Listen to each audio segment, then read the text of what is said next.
Hello to everybody who is joining us. We are so excited for this masterclass today with Leanne Bats from Call Points Club. So you have joined the Atto Masterclass NFT for Startup Founders. I'm just going to do a bit of an intro before we hand over to Leanne. So my name is Lana Weal. I am the program manager at Atto, and I just have a few notices before we kick off. Atto, we are a global startup school for female founders, and we're so excited to present this topic to you today with Leanne Bats, one of our Atto founders from our community. She did our accelerator program last year, and she's part of the Atto Academy as well, our monthly membership. First note, we are recording this session, and the session will be posted on YouTube post-event as well. So no need to ask if you will get the recording. Yes, it will be live.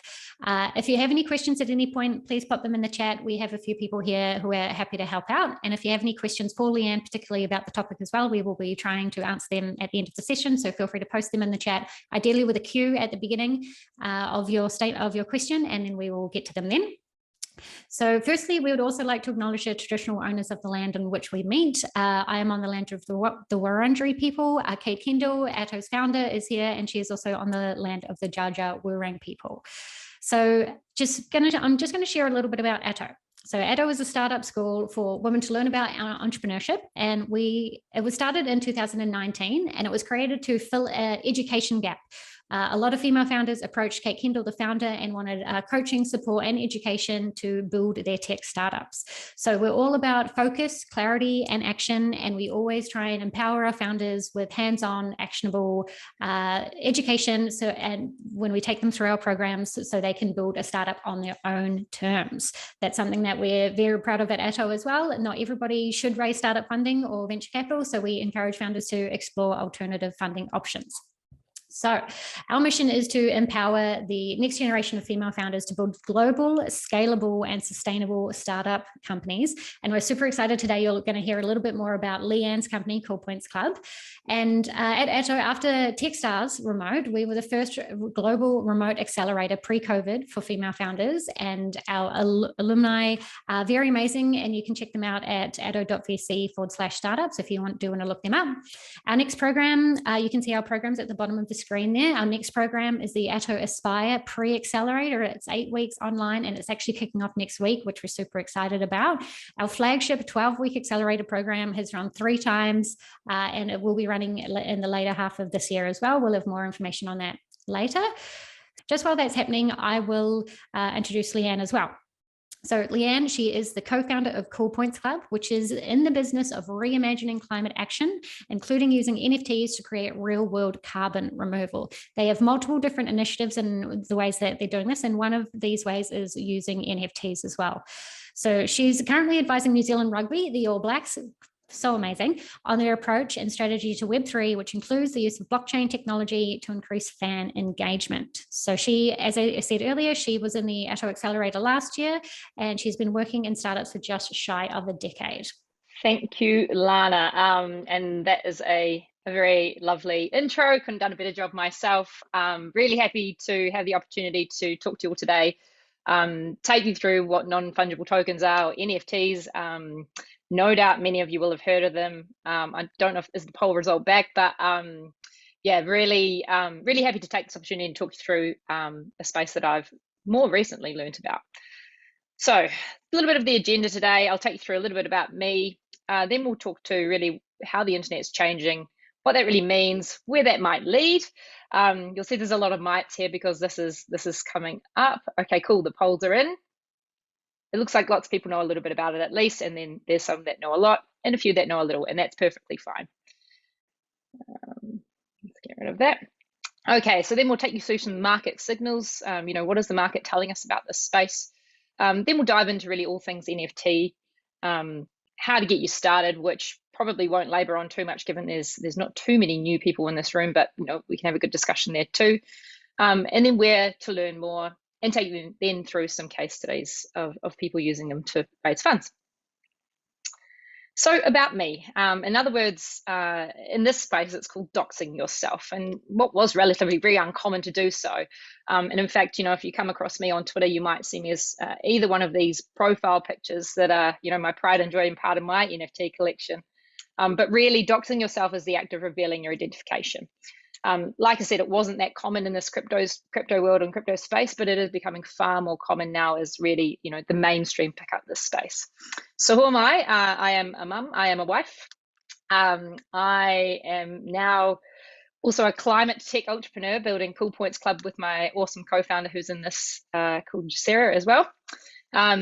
With NFTs specifically, I am absolutely self-taught. I started learning about Web3, NFTs and the whole world pretty much about 10 months ago. So I went from not knowing what an NFT was to collecting them, to consulting to brands like the All Blacks, now to building a business in this space, and even funnily enough to being able to try and present to you today at least with some of my knowledge and impart that. So really the takeout here is that we are so early, and all it takes is a little bit of effort to really learn about the space and become one of the sort of the leaders, if you like. So with this, the internet is changing. Really this new era is upon us, and it's commonly referred to at this point as Web3, which might sound crazy to some. I know I can still remember the first time I heard that term, the brain was sort of exploding. But really what it is a blockchain sort of vision of the internet. And at this moment, it's really more just a concept than it is much else. It's really, what's really behind it is it's really set to disrupt how we live, work, exchange money, and own things in a virtual and real life sense. The opportunity in just 4 years is touted to be around $10 trillion. And again, that is just 4 years from now. And as a founder building a business, which most of us are on this today, and especially if you're female, you should be paying attention. Currently, this market really is very underrepresented by females, and so I really encourage you to at least start learning and thinking about how this might apply to you. So what is Web3? And like I said, it is much of a concept at this point in time. But really, Web3 is just another or a new iteration of the internet that we've seen. And, the internet, as we know it, began with Web 1 back in the early 90s. And, this phase of the internet, if you like, was read-only. You had a static web page, there was no login, so there's no analytics, interactions, or advertising. If you were to think about e-commerce in this space, it was really at best looking through or scrolling through a catalog online. There was little monetization behind this. But you move forward into sort of the 2000s, in the last 20 years, what we saw is the internet really take another level up and become read and write. So all of us could start to, actually put content on the internet as well as absorb that. This unlocked trillions of dollars, of the global economy. We saw the rise of, platforms like, YouTube, Spotify, social media, of course. But the thing around, or the theme around this version of the internet is that it's very centralized. You're talking about these massive platforms playing in the middle of creator and end user. And the truth is that they're the ones that have realized much of this wealth that's been unlocked. In a lot of ways, the end users, or the consumer at the end, is actually the product. They're the ones that, the data's been collected from and then advertised to in order to monetize this whole thing. And what's left is there's very little value in it for creators. If you think about, you're a YouTube star, only the really big ones make money. If you're just an amateur, you're not making cash out of this in a big way. And of course, there's no money in it for consumers. We just take part because we like it. Move forward to now Web3, and really what's probably going to be the future, in my opinion anyway. Really what it's going to be is an internet that we can read, write, and then also own. This is all powered by blockchain technology and based on token economics. It'll be fully decentralized, so it'll remove all those platforms that we know from above. And there's no permission required to take part, right? So there's no sort of censorship. There's not middlemen saying yes or no to whether what you can put out there. And really, what that will do by removing these sort of intermediaries or gatekeepers, if you like, will actually see the wealth or the value that's used here or created here split between those that create it and those that consume it. To make a bit more sense of that, because they call it the ownership economy, what it will be. And this is really where those who participate will also hold some sort of financial stake in it. And now I've tried to make sense of this. Hopefully I haven't butchered it, but what I'm going to do is try and use Beyonce to explain this to us. So if you think about Beyonce, from her days as Destiny's Child, she's a rising star. You might be a fan, you follow her, you post about her, you do all the normal things. You buy her tickets, you buy her music. You as a fan actually help her rise. Without you, there is no Beyonce. However, things like the music labels and the platforms that we engage with her via actually see much of the value created. Beyonce obviously gets a cut too, albeit probably too small for her liking, but you as the fan and the follower certainly doesn't. When you want to then put this exact example into Web3, Beyonce is again a rising star. You follow her, you post about her. You invest in her in very much the similar way as you would in Web2, but instead these things are NFTs. And we'll get to exactly what an NFT is later, but for those that, the bulk of us that sort of roughly get the idea, that could be her music, that could be a ticket to her show. She could also release a token, that's the Beyonce token, where the value is sort of backed by how successful she is. So in the same similar ways, we'd help her rise, but the value that, is created here is actually able to be shared between Beyonce and those that are actually holding assets. So in the Web3 version of the internet, value is really distributed. It's rather than captured centrally. So where will this all take us? Now, this is an interesting question. Like I said, there's a lot of maybes and a lot of mights in this space still, and everyone's really still trying to figure it out. But many of you will have also heard about the word, the metaverse. And this is really where this word is, this evolution of the internet is sort of driving us towards. This is where people will own things, earn money, spend their leisure time, and it will be completely unbound and unrestricted by the physical world. And the key here with where NFTs really fit in is that, this metaverse world is only really made possible by NFTs because they are the thing that allow us to have ownership in this place. So really, in theory, the best way to think about NFTs in this sort of metaverse or digital world is that these things are the Lego blocks that allow it to happen. So for example, in the metaverse, when we get there, you could drive from your house, which would be an NFT, to the virtual Nike store, try on items, which are all NFTs. You purchase them and you can either use them for your avatar, or you might be able to actually ship them to your house in real life. And we're already seeing this, the lines between, digital and physical, it's already a big blur, with Roblox and Fortnite alone is about, I think it's about 400 million users signed up to these things. That is an astronomical amount. And this place here is actually called Wyoming, a version of Miami built in a metaverse called Wilder World. So you can see this is very much on its way.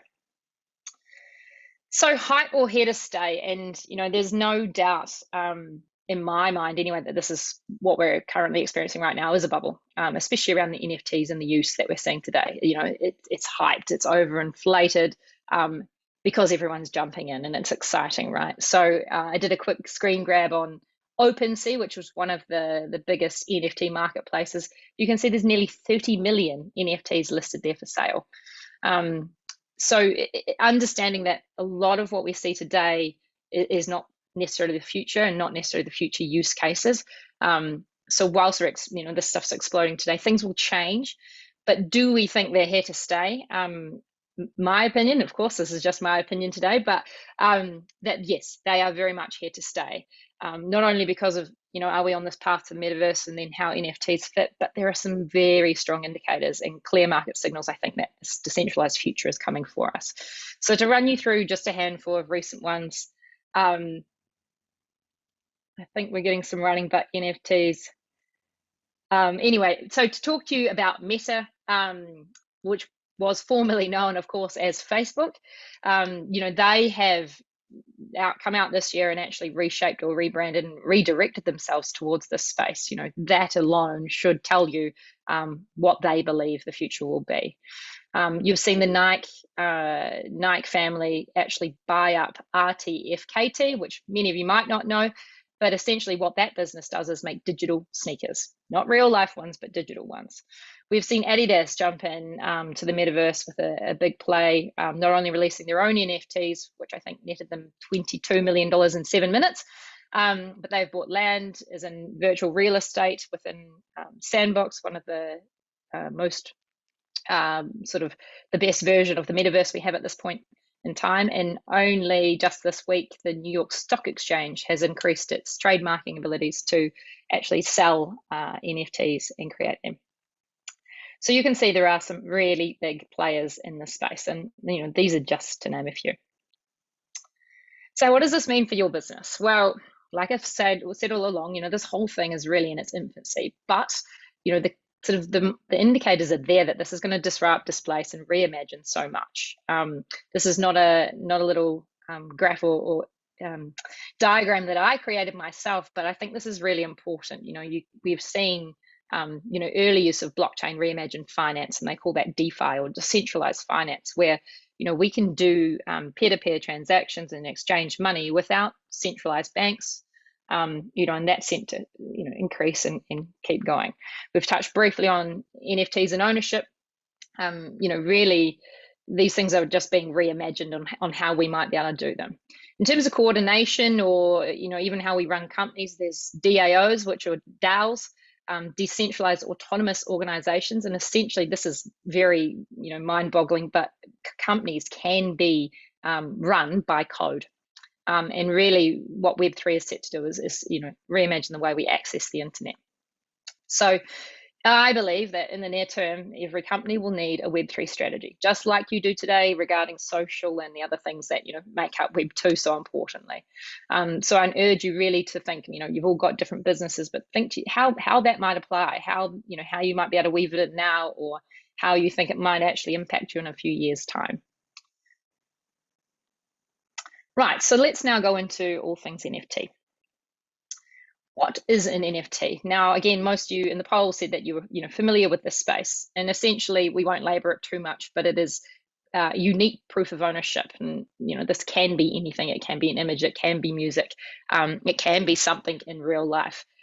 This house here is, I think, a house in California that was actually the first physical house to be sold by way of NFT. The key thing is that no two NFTs are the same. These things are unique. So, whilst you might have a dollar note, and your friend has a dollar note, you can change them. It doesn't matter which dollar note you have. They call that fungible. Where non-fungible comes in is these things aren't the same. So you might have, the authentic Mona Lisa, and then one that someone else drew. They're not the same. There is no other authentic, one of one Mona Lisa. The interesting thing about NFTs is really the technology that runs it. And these are what they call smart contracts. And essentially, this is just a piece of code that you can write in any way you sort of want. And this really is the basis for this, the tradability or the ownership to be verified, but then also sold and transferred. And within that, a set of rules can be applied. For example, going back to Beyonce, if she has a music NFT that we've purchased, every time I trade hands with that, she can have royalties sent back to her also. And no one can do anything about that. It can't be changed once it's created or minted. And the other thing to note is that really this NFT market, and I told you it's in this big booming phase. From 2020, it's gone from 100 million to now a 40 billion market in 2021. And the forecast of growth is around 185%. So, they're expecting, or people are expecting it to go like this. So what kind of types of NFTs are there and what exists? The most common one, or most what we see today, is profile pictures. This is a picture of someone's profile on Twitter.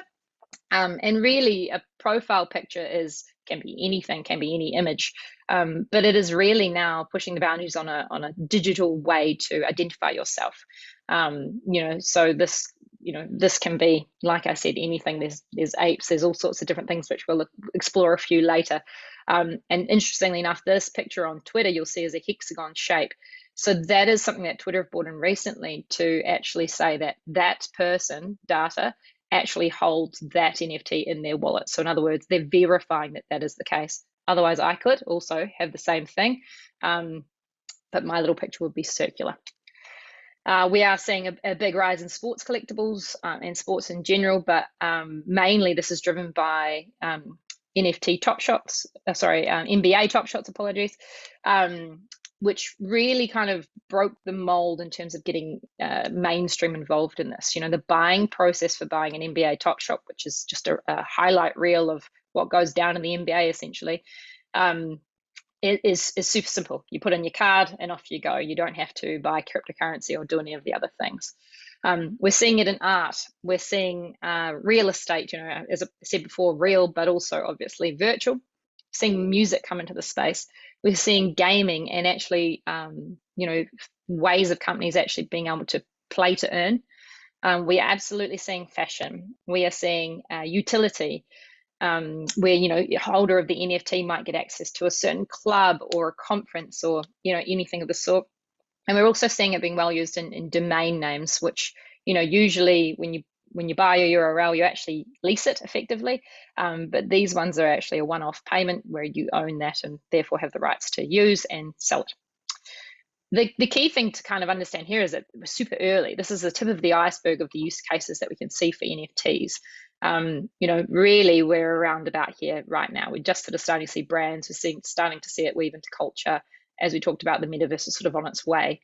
And we're just sort of seeing it come into things that don't already exist in the digital world. But really the places that it's kind of impacting most, if you go back to thinking about Web 2, is where central platforms were taking majority of that share, particularly art and music, two very obvious use cases that, they would do much better if you could take out that middleman and distribute the sort of value between, creator and end user. So now thinking about NFTs and the different kinds of them, can they be used to raise funds? Now, it's an interesting concept and one I'd like to share with you today, and really the reason why we're here in a lot of ways. Can NFTs be an alternative way to raise funds? So if you want to think about fundraising today, and of course, I guess, a lot of us here are founders and it doesn't take many weeks before all of a sudden you go, right, how am I going to find money? And, that takes us not only time and effort and can take you away from actually doing what you want to be doing.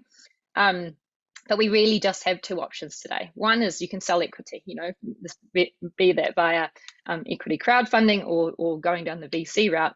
But in other words, the investors that invest in you will actually receive shares back.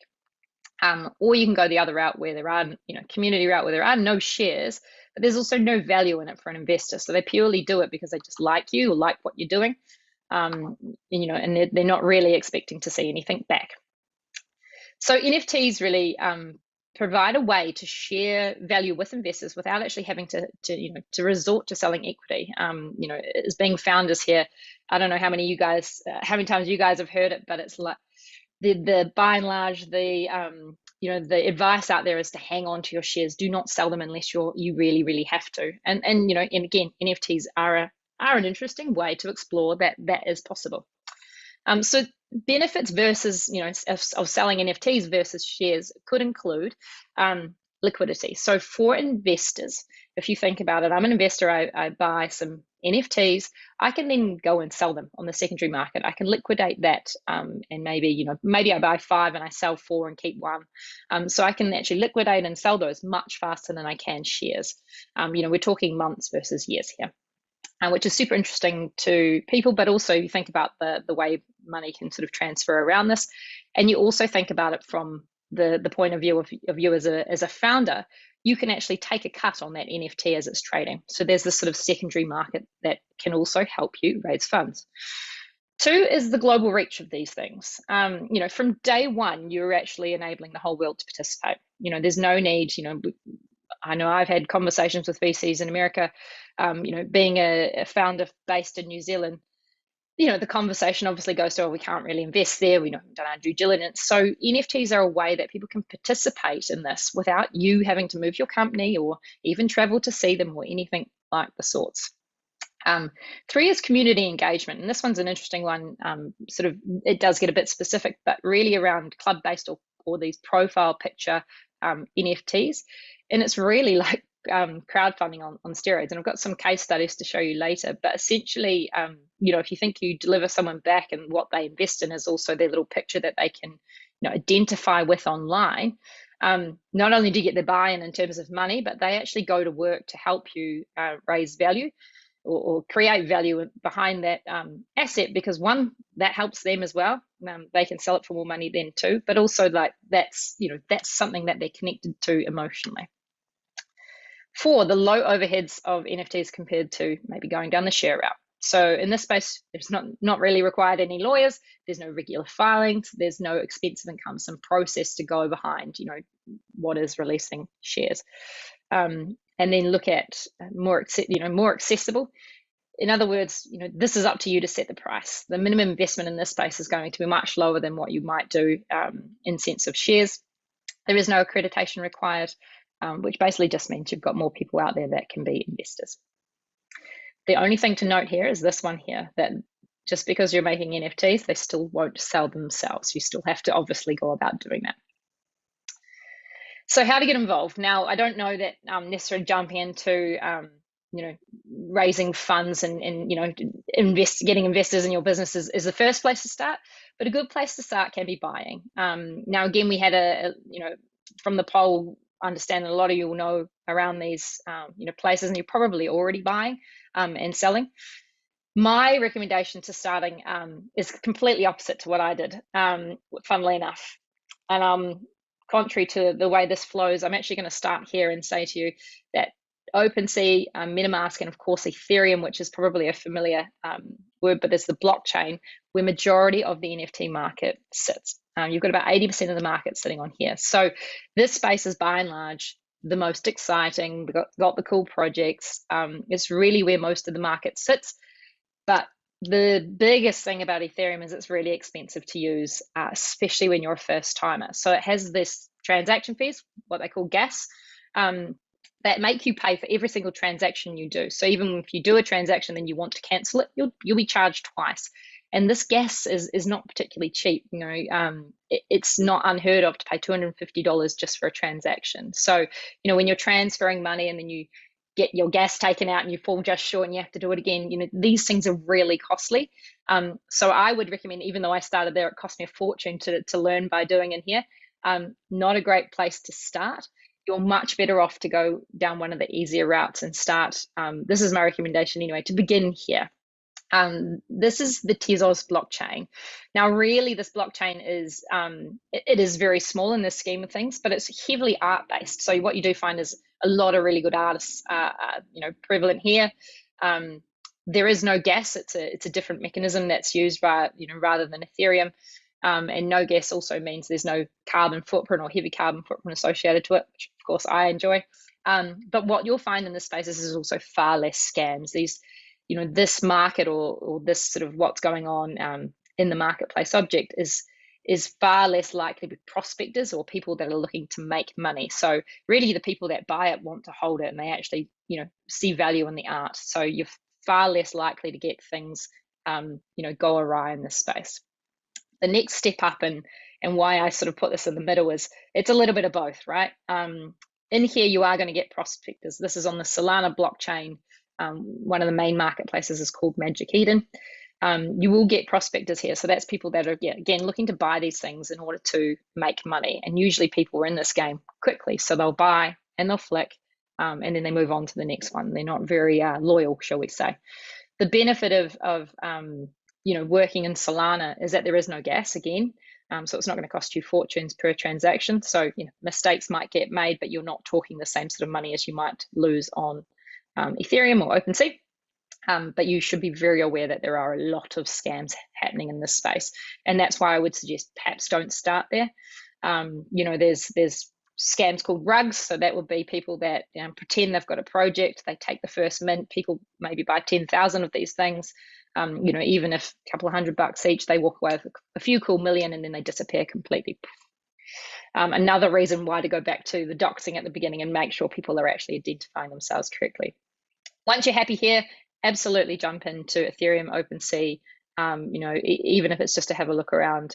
Really and truly, it's where most of the market sits. But yeah, do have your wits about you. And, once you're kind of ready and prepared to spend some money, because it's going to cost you a little bit to even, just have a look around in theory, that's where to head. Where you can learn more. Now there is literally a raft of opportunities out there to learn. Probably the hardest part at this point is actually finding the good places. So here's just a few of my recommendations, what I found really helpful. But albeit, there's a lot out there, really and truly. Twitter is where it's at. There is so much information on there, and it's really the place to go to find anything happening right now. These are some hashtags that I follow. Randy Zuckerberg is also a very new sort of interesting player in this, sister to Mark Zuckerberg, founder of now Meta, and really looking to own that space. Two really good resources, one being Curious Addies. This is really set up by a husband and wife team, actually very excellent in teaching, and they also have like online courses that you can do to really learn about the basics of NFT and crypto, but they're also looking at using game design to kind of help through it. Really recommend checking that out. My BFF is very cool for really empowering women. There's a bunch of celebrities behind this, including the likes of Mila Kunis, Gwyneth Paltrow, and a number of others. And again, these are really looking at getting women into the space and tackling, that very first issue of, there's so few females taking part in this at the moment. They want to make sure that women are getting part of that opportunity that's coming. Instagram certainly is an option if you're already on there. Again, you can follow BFF, and there's a few others. This one's particularly interesting, Metaverse, for keeping up to date with sort of what's happening in the space. And then really, you cannot go past this little icon, which is called Discord. Again, lots of you sort of know a bit about this stuff, so you might well be familiar with Discord. It is a fairly hectic experience. It can be very busy and fast-paced. What I would suggest you is once you start going through, your different buying process and having a look at different things, go in. Most of these projects would always have a Discord. Go and sit a while in there. It's always, there are maybe some gated things where you have to own the NFT to see some of the chat, but they'll always have a general one where you can go and sit in and talk to the people amongst the project. It's a really good place to kind of get a vibe about what it is. I suggest doing that before you're buying anything, so you know what you're sort of buying into. And really what you want to find here is that you fit, that it's, it's of interest to you. Really, projects that are only worried about making money will be talking only about the floor price or the lowest price. And in my opinion, those are the ones to stay away from or steer clear of. Right, so to take you through now some other companies that have used NFTs to raise money or actually just break the mold completely. You cannot go past Bored Ape Yacht Club. Now, many of you may not be familiar with them, but even if you haven't, you probably have seen these apes plastered around the internet. This was a 10,000 profile picture drop. Now, what this is generatively created. So they take one shape of ape and then they put different variables on it. So they might change the mouth, the eyes, the hat, the clothes. I think there's about 7 or 8 different things, whether they've got an earring or not. And really what they do is actually use a computer program to spit out 10,000 unique apes. Some are rarer than others because of the difference or the lower amount of, this one's wearing these laser glasses. I think only maybe 2% have that feature. So what you find is there's this sort of rarity table that goes with it. And what Bored Ape were was not the very first to do this, but they actually used this NFT when they sold it, was doubling as a club membership, which truly didn't mean much at the time other than getting access to a digital bathroom where you could graffiti on the wall. They dropped this project back in April 2021.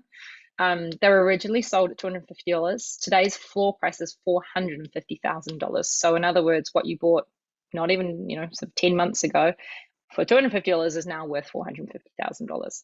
They have traded as a unit $1.7 billion in this 10 months, and they're now actually going through a raise with VC funding on a $5 billion valuation. And these guys they've broken the mold. They're sort of the first to really do this kind of thing and actually see this kind of trading. And this is as much of a social experiment as it is anything else. And so we've seen now that this is really owned by high net wealth celebrities and the like. And yeah, these things are no doubt here to stay. Another more recent example is Azuki. They only dropped in January 12th, so they're only just over a month old. And what they are is still kind of very unclear, but it's in their words, is a new kind of brand for the metaverse built by the community. They did a very similar thing, not 10,000, 8,700 anime style characters known as Azuki. So this is just one of them. They all look roughly the same as in their side profile, but they'll have different features like hair, clothing, facial features on them. These were sold much higher, $3,400 a piece, but managed to sell out in 3 minutes, netting them $29 million. The floor of these things now, so the lowest price now you can get your Azuki is $45,000. So we are now 4-ish week post launch. They've traded $410 million. They see 5% royalties from that 410 million. So that's netted them an additional 20.5 million. And 2 days ago, they had a top sale of just one of the more rare ones for 400,000. So you can see this space is crazy. It doesn't make much sense, but it is happening. And of course, these are two very top examples. Not everyone is doing this. There's thousands of projects dropping daily, and they're not all seeing this success, but there are stories of this high level success. So what are we doing in this space? Of course, for me to come and talk to you today about using NFTs to raise funds, it helps that we've done it. So we're actually launching, myself and Jasera, my co-founder, we're launching Islands of Cool, which is a direct-to-consumer brand we're building in the metaverse to cool in real life. Now, how we do that is using our NFTs as digital carbon sponges. So these NFTs, thinking about the smart contract, we actually write into that to remove real-world carbon at mint and then at each and every trade thereafter. So really what we're trying to achieve here is climate action, but not as we know it. We've used NFTs in order to deliver to our investors or earliest investors value without actually selling equity. So what we've done is created a piece of art, which we call Island 1. You'll see it here. We broke that down into 100 NFTs. Now, the full piece of art actually only reveals as each one is purchased, and you can see where we're up to today. We're selling off each piece of this for $1,000. Each piece also removes 1 ton of carbon as per the digital carbon sponge ethos. And they also get, much like Bored Apes, each one or each holder of this NFT gets a membership into what we call the Very Cool Club. And really what that means is that you get a seat at the table for this brand and this project. So you can bring your expertise, you can have voting rights, you can, introduce us to people, you can help shape and transform this as much as you'd really like. Today we've sold 57. And really what this is for us is proven that you can raise funds. It's allowed us to do our very earliest version of an MVP of a digital carbon sponge. And of course, it's really helpfully started the bones of our community. So really, again, you're seeing value over and above just getting money in the door. We're able to sort of tackle 3 things at once. Not necessarily the simplest way to tackle any one of those things, but you can see the value when you bring them all together.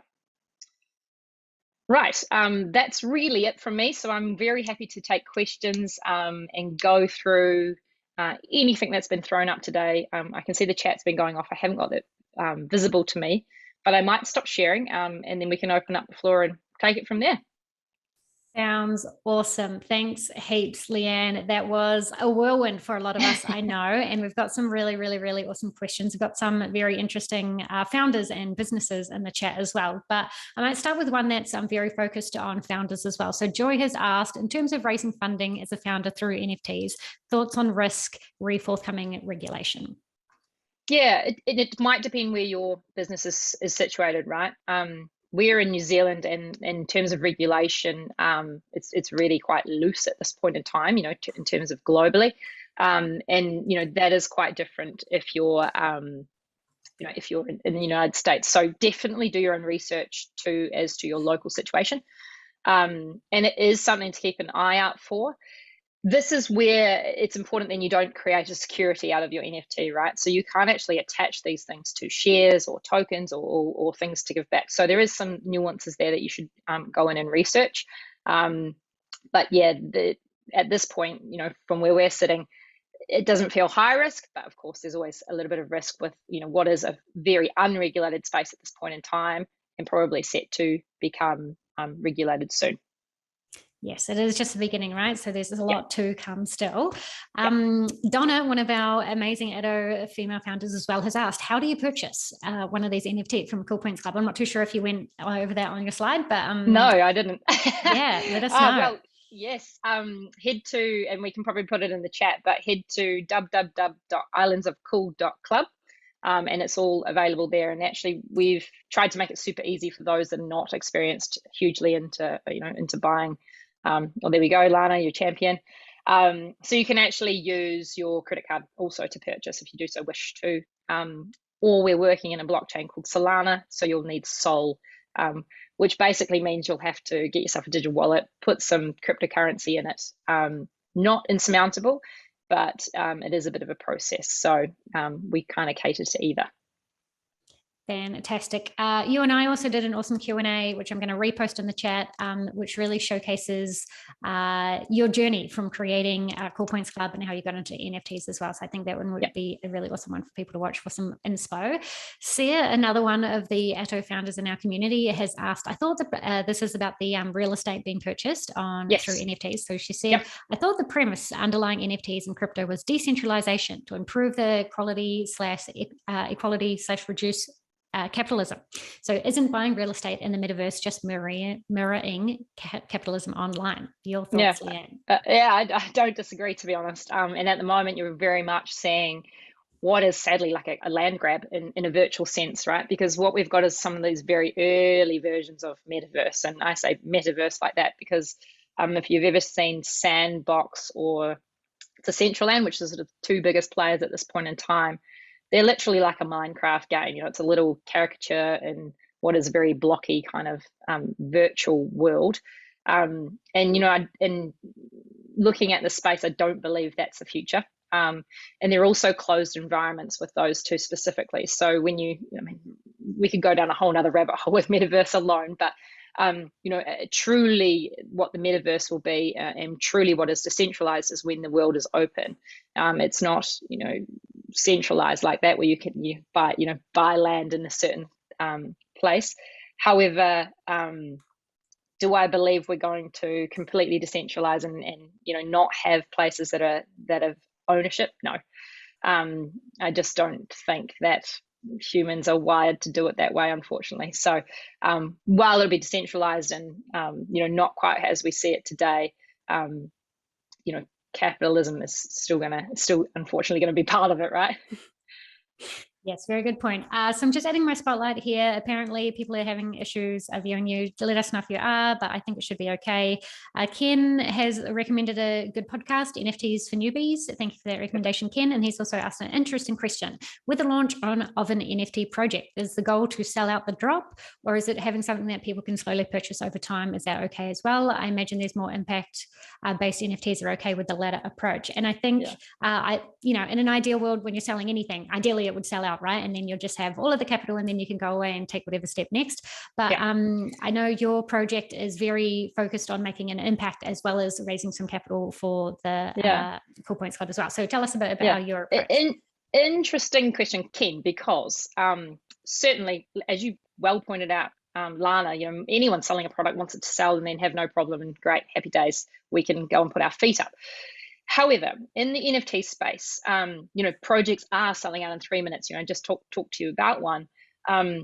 What you see is often you get the wrong buyer, and we all know about our business being, you want your target market. Those are the people that will hold. Those are the people that will see value. Those are the people that will actually drive you forward. They're not the ones that are gonna, flip this and potentially take a loss and actually, bottom out your NFT. So whilst I think it's the narrative out there is, how fast did you sell out? Did you do it in 2 minutes flat? Those projects are hype and then they'll fall. The way we've approached it is very organically. Again, what we're doing is somewhat differently when you're talking about funding your business and giving these people a seat at the table. You absolutely have to have the right people. But the more and more research, and there are some really good articles out there that talk about, organic growth rather than hype. And it's purely because if you think about who's buying these things, you want these in the hands of the right people that will support you, that will give you, months of support rather than go 2 weeks after you bought the thing, I don't want it anymore and I'm selling it for cheaper than what you sold it for in the beginning. So I would encourage everyone not to focus on time. Find the right people like you would any other product. Sell it into the hands of the people you want at your table. Amazing points. I think it's the same with when you're looking for investors, right? You don't want any old investor with $1 billion. You would want an investor who has the right skills and the right passion to support you on your journey too. So thank you so much for going over that one. Matilda has asked an interesting question, which I think you would enjoy. Which platform would you suggest for an ocean conservationist like me? Yeah, so it is a really good question. And depends how art-led it is, and depends again on your, the target market that you're saying, but there are a number of options out there. Tezos is a really great place to go, especially if you're tying in ocean art and you've got a good artist. The reason I would sort of stick to these ones to go for something proof of stake is because there isn't the carbon footprint attached to it. The only thing with stepping outside of where 80% of the market lives is that, apples with apples, you just won't raise as much money. There is just not as much money circulating around like the Tezos blockchain and then the Solana blockchain as there is to what's slushing around in the Ethereum blockchain. So there's a few things that you kind of have to prioritize essentially. But yeah, for something like an ocean drop, I think Tezos would really fit well. You do have the option of Solana. However, again, it's very filled with people just liking to make cash. So would you be able to find your target market there? Maybe not. You'd have to really go off and do your research, but those two are a good place to start. Amazing. Nadine's asked an interesting one about Core Points Club as well. How are you thinking about balancing scarcity and growth, so creating more islands, and how do you convey that to buyers? Yeah, so really the way the project is at this point is it's really blank canvas. We've got what we call Island 1, and then there is opportunity to build out more islands. And essentially the goal is to build a physical space, a digital space that calls our physical world. And really what we're thinking about islands, they'll be built out by partners. So brand partners, collabs, much like what you're seeing in Decentraland now. People could have and use that space to create what would be carbon negative experiences. So if you think about it, important from a brand, we've been speaking with Bacardi, potentially there could be a Bacardi island or a party island where they hold events, but all that is actually, carbon negative because it's built on these digital carbon sponges. But in terms of scarcity versus Island 1, there will be no other Island 1 and offer like it. So I think that was that the main question? I might have not answered or gone off in too many tangents. No, I think you did great, balancing that scarcity and growth as well. Just on that, Mel's asked an interesting question as well, which I think I'd love for you to touch on. Are you creating a metaverse world with the Islands of Cool? Yeah, could people establish a zone on the Islands of Cool? Yeah, absolutely. That is the dream, right? But that has to be dream phase 20, right? There's a long way to go before that can come to life and become a thing. But absolutely, that's what we'd like to see. We'd like to see Islands of Cool actually become a place where virtually you can go, but it has real world significance in terms of our environment. And just by existing, it's doing that. Best way to kind of think about it is a digital carbon sink. Like in carbon terms, we have the Amazon rainforest, which does a great job for us naturally. This could also take a space in a virtual sense. So very much is the dream. But it's also down the track. There's a lot of things to tackle before we can actually take on and go, hey, we're off to the metaverse. But it is the idea. Yes. Oh my gosh. I think 8 or 10 months into business and you've already got a lot going on, and the growth you've seen is so fantastic as well. Rachel's asked hopefully a quick question. I'm actually not sure about this either. Just wondering, are NFTs taxable for capital gains as shares? Yeah, not as shares, I don't believe, because it's a good question. You probably have to honestly do more research. This is out of my wheelhouse, and I couldn't really give proper advice in this space. Certainly as a company, if you're selling them, you'll have to pay GST on them. So they are a goods and service. So you must factor that into your sales. And then as you making gains or financial things to be up to obviously what you declare, of course. But yes, in theory, that would be the case. Okay. Amazing. Douglas has asked, how do you recommend people do due diligence to reduce your likelihood of investing in a scam? Yeah, really, I think the main things is find out who's behind the project, right? So right back at the start, we talked about doxing. If you're looking at investing in something that the people aren't obvious, which is not always the case, right? There are things that you know, for example, Azuki's, nobody actually knows who's behind that. Bored Apes, nobody knows who's behind that. But would I invest in those things? Probably not, because the risk is high. So in order to try and reduce that risk, find out who's running it, find out if they put their reputation on their line, you know, look them up on LinkedIn, understand if they've got the skills to actually take this forward, or are they just looking for a cash grab? And then a good way to also kind of find out is jump into that Discord, right? Find out the vibe of what they're doing. You know, in there, you get a sense of the other people that are looking at this with you. And then don't be afraid to what they call FOMO, right? Fear of missing out. So you don't have to mint things in order to get into them. Yes, you might not make, you know, the enormous, you know, or the biggest gains you possibly can, but you can let other people take that risk and then come in a bit later, right? So those people are minting and selling straight away, looking for a, you know, a margin, and, you know, but they're also taking the high risk. So sometimes it's okay to let them do that. If there's something you like but you're not sure about, let others take that risk for you. Yeah, so I think my main thing would be find out who's running it, see if they've got skills to do so, and deliver on what they're promising you. And then the last thing I would say is look at what price point they're aiming for and what they're promising. Because, you know, if, for example, if we were to say, oh, we're off to the metaverse, but we're only charging, you know, we're only selling 1,000, sorry, you know, 100 pieces for $1,000, we've not got the money to deliver on that. That's a dream, not a promise at this point in time, right? So, you know, have a think about what they're saying they're going to deliver versus how much income they're actually trying to do that on. Amazing. We just had a quick question from Hema, which I wanted to answer because I know you did cover this. Are there any specific Discord communities you recommend to learn from? So I was just wondering if you could just recap those if you have them on the top of your head. So my BFF is a really good space, really safe for women to jump into. I suggest doing that. Again, just head to their website, then you can link through.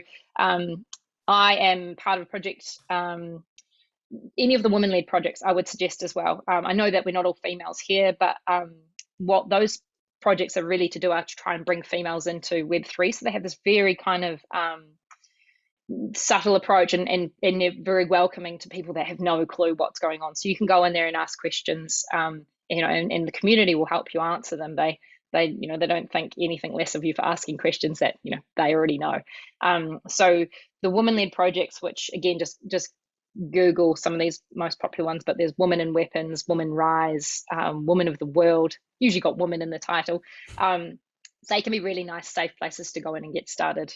And then the last one would be Curious Addies, which is, yeah, really all based around learning. And again, just Google it, you'll find the link to their Discord. Amazing. Thank you so much, Leanne. We might leave it there. I just have a couple more notices I'd like to go over. And we have a couple more questions that I might send through to you for people to answer. One, which is just a general investment comparison, which I think people can look up elsewhere, the difference between investing in crypto and NFTs versus, I think, managed funds or credit funds. So that's obviously also, this is not financial advice. Please don't go and take action just based off this. Maybe that is a question I'd like to ask. What kind of experts and preparation did you do for this? I know you've done a lot of self-study and there's a lot of information out online, and you probably went to all of the communities that you've mentioned as well, but how much preparation do you think went into learning about all of this before you launched it? Oh, literally, you know, months. I've been, they call it down a rabbit hole for a reason. You have to immerse, right, and learn. And back when I was learning, none of this stuff was set up there, like, you know, what you get from your Curious Addies and my BFF. So now it's much more streamlined. You won't probably need as much time as what I needed to kind of navigate and figure this all out. But yeah, literally, it's like goodbye family. I'm down the rabbit hole and immersing yourself in. But doesn't that show you can literally go away and learn anything you want to do? So that's my recommendation, is that you can just as easily learn this as I have, and you know, use it to help you take your business forward too. Amazing. Thank you so much, Leanne, for your time, your expertise. I know a lot of people got a lot out of it. Cool. Check out the chat as well, and we'll be following up with everybody. Just a few final notes from me. I just wanted to say, yes, this event is being recorded and it will be on YouTube afterwards. So you can go back and look at all of the resources that Leanne mentioned. It will definitely be online, and we will be emailing you the recording as well. Just a little bit about Atto. We're really excited. Our Atto Aspire pre-accelerator is kicking off next week. So applications have closed for that, but at the second half of the year, we will be opening applications for our accelerator program, 12 weeks online for founders who want support to scale their business. And we are looking for female founders in the Web3 and crypto startup space. So if you do know anybody, or if you are that person, please submit an expression of interest in EOI at atto.vc/EOI. If you're keen to invest in female founders as well, we have something very exciting brewing in the background. So please contact Kate Kendall. She is our founder, and she would love to talk to you about that as well. And if you do want to check out any of our alumni, we've got more than 70 founders that we've supported all through all the Atto programs, including Leanne, who presented here today. So if you want to check them out, they're at atto.vc/startups. We're always on the lookout for inspiring female founders or people doing really amazing work as well. So if you do have any of that, feel free to just send us a DM on socials as well. You can find us on both Instagram and Twitter at AttoVC, and then we're just Atto on Facebook and LinkedIn as well. So thank you so much, everybody, for joining us today. Really amazing session, Leanne. We learned so much for sure, and really excited to recapping a few things on YouTube. If you do need anything from us at Atto, well, you can get us on socials or at hello@atto.vc. That's our email, and we'll be more than happy to help you out and point you in the right direction.